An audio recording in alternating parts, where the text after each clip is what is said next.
மிஷினரிஸ்லாம் இல்லாத காலகட்டங்களில் ஒரு விவசாயி எப்படி இயற்கை வழியா விவசாயம் பண்ணாரு அப்படின்றத பத்தி ஒரு வீடியோங்க. இது வந்து நம்மளோட கருப்பு கவுனி ஃபார்ம்ல இருந்து எடுத்தது. கருப்பு கவுனியோட ப்ராசஸ் முடிய கிட்டத்தட்ட 8 to 9 months ஆகுங்க. நிறைய ஃபுட்டேஜ் வந்து மிஸ் ஆயிடுச்சு. இருக்க ஃபுட்டேஜ் வச்சு உங்களுக்காக ஒரு வீடியோ.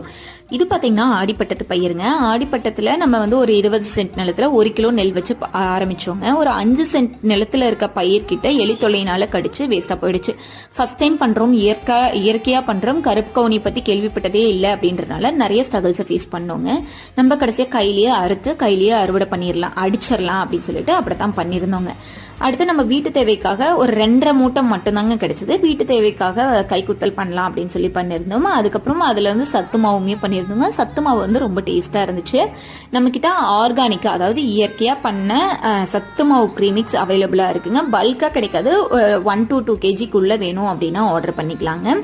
அடுத்து பாத்தீங்கன்னா நம்ம கிட்ட விதை நெல் அவைலபிளா இருக்கு. வேணுன்றவங்க ஆர்டர் பண்ணி